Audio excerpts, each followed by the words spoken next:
Timing lang talaga yan. Timing lang. Yan, sige, right pa. Right pa? Sige, ikot tayo. Ito yung sabi ko na right turn. No? Sige, ikot tayo. First. Saan ang bahay nyo? Sa ano po? Sa kanan. Saan? Sa puan po. Puan.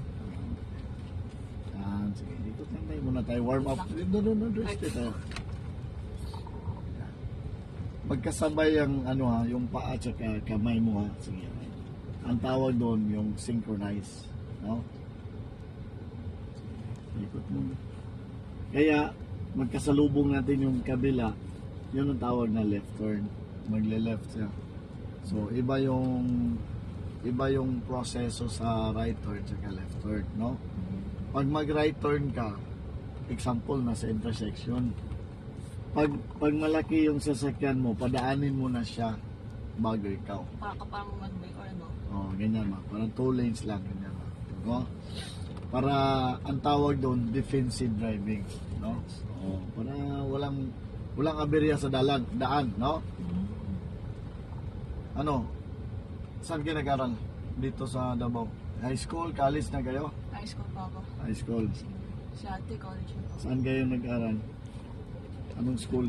Dito? Sa ano, bago po. Bago. Opo. Ako po sa UM. IUM. Anong course, ma'am?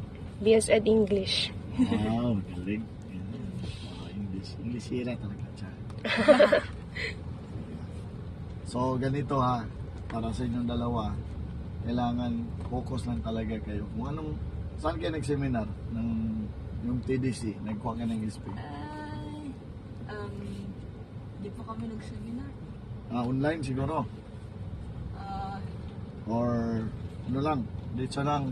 Diretso na po. So ganito yan. Pag gusto talaga yung matuto talaga lahat ng rules ng LTO, may mga ano man sila, mga website kung paano, no? Paano gagawin yung mga intersection, no? Precaution, yung caution, no?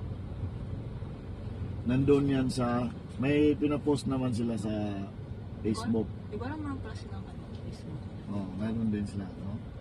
At least yung ang tawag doon para malaman natin yung mga rules, no? Rules and regulation ng LTO.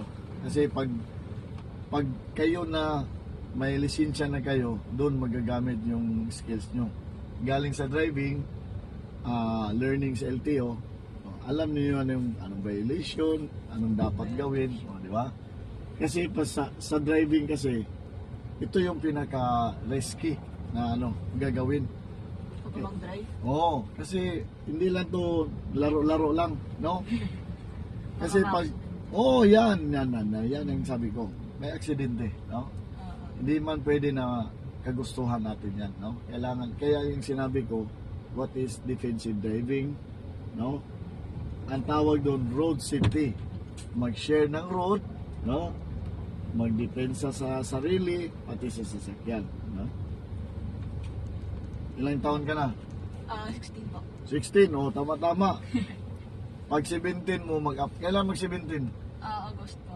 August, Ngayon, pwede ka mag-SP. Hintayin mo lang na after, or birthday mo, after ng birthday, pwede ka na Driver's license. license, no?